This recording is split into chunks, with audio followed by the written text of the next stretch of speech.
बाद में नरसिम्हा राव की सरकार जो आई, इन्होंने श्रमिक यूनियन के साथ में काफी बातचीत किया और उनको ये समझाने में सफल रहे कि नहीं, माइन चलाना हम सबका दायित्व है, उसको बंद करना हमारा दायित्व नहीं। तो श्रमिक यूनियंस को भी समझ में आने लगा कि नहीं, माइन चलाना हमारा दायित्व है। उसके पहले वो समझते थे कि माइन बंद करना हमारा दायित्व। तो इसमें एक बदलाव आया।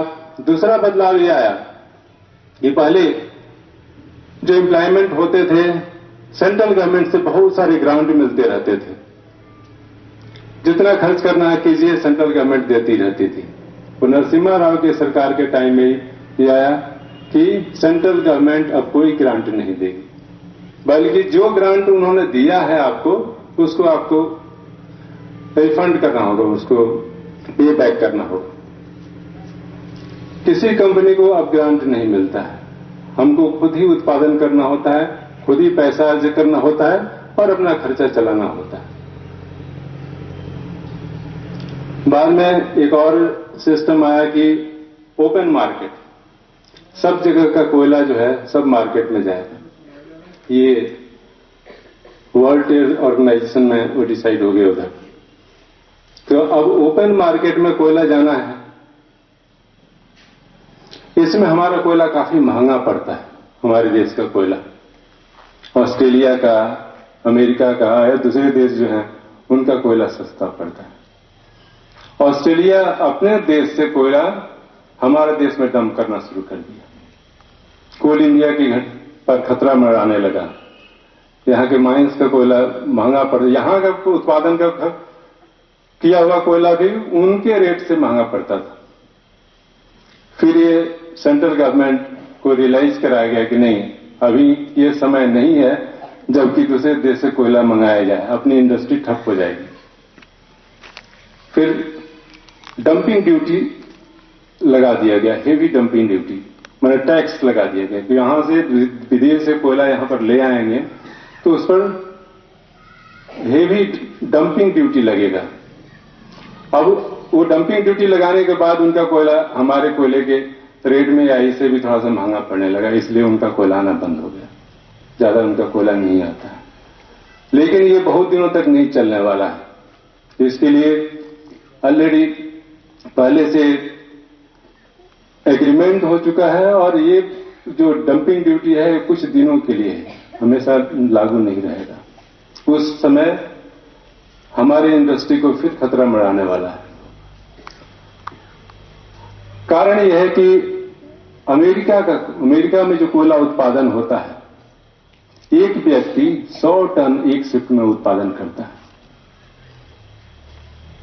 ऑस्ट्रेलिया में जो उत्पादन होता है, एक व्यक्ति 80 टन उत्पादन करता है।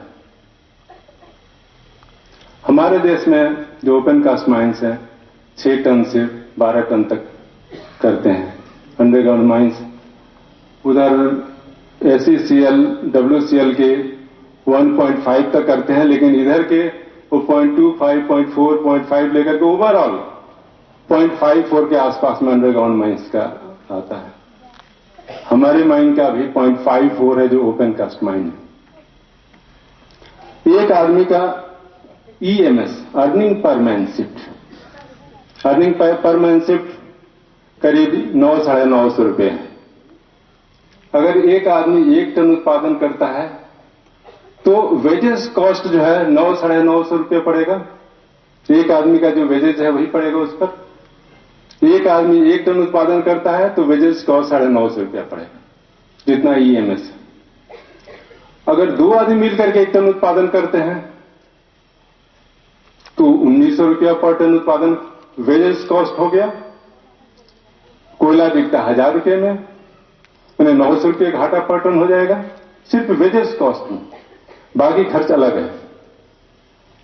तो इस चीज को हम सबको, क्योंकि हम एक बिजनेस में लगे हुए हैं, कोई भी बिजनेस तभी चलता है जब उसमें प्रॉफिट होता है, उसमें सुरक्षा रहती है, वेलफेयर, सब चीजें होनी चाहिए।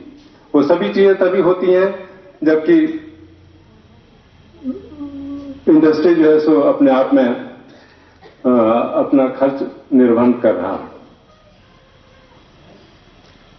तो हम लोगों ने जो शुरू में इतना सारा एम्प्लॉयमेंट कर दिया तो मैकेनाइजेशन नहीं किया, इसलिए हमारा ओएमएस कम रहा।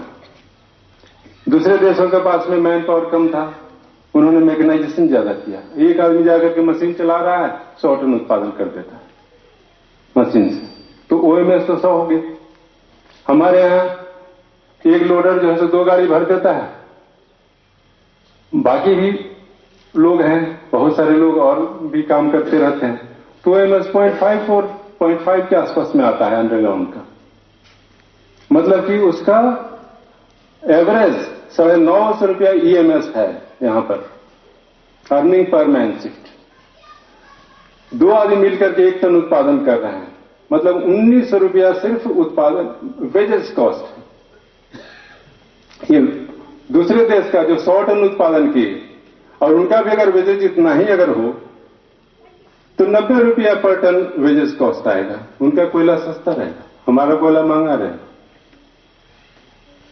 इस चीज को हमें सोचना होगा कि अगर वर्ल्ड कंपटीशन में जाना है, जो क्रिकेट मैच होता है तो हम देखते हैं, बड़ी गौर से देखते हैं कि भाई हमारा देश कौन अच्छा खेल रहा है, कौन बुरा खेल रहा है, उसको गाली भी देते हैं, उसको प्रशंसा भी करते हैं कि हमारा प्लेयर अच्छा है। वो कंपीट कर रहा है वर्ल्ड में, दूसरे देशों के टीम से वो बाजी मार लेता है, कल भी जीता है अपना देश।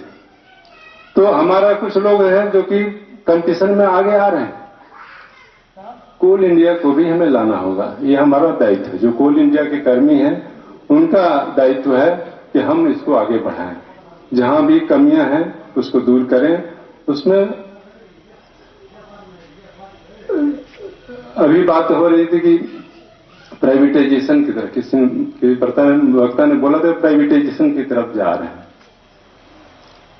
ये जितने विकसित देश हैं वो सब जगह वो प्राइवेटाइजेशन ही होता है।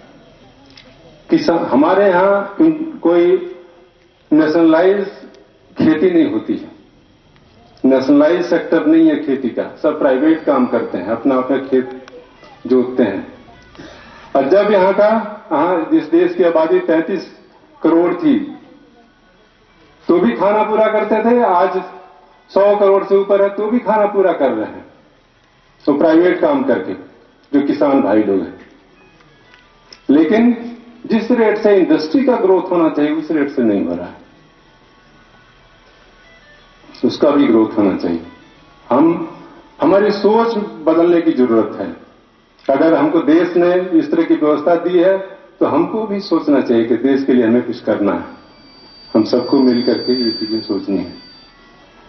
इन्हीं सब बातों के साथ में मैं पुनः आप सबको कोल इंडिया के स्थापना दिवस पर बधाई एवं शुभकामनाएं देता हूं। धन्यवाद।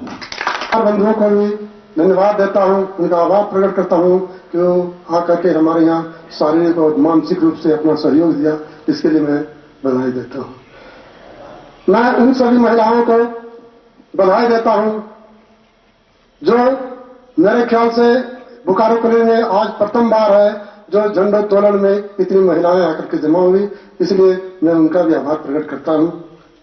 अंत में मैं कहूंगा कि यहाँ पर जितने भी लोग आए हुए हैं सभी मिठाई लेकर के ही जाएंगे। धन्यवाद। जिंदाबाद।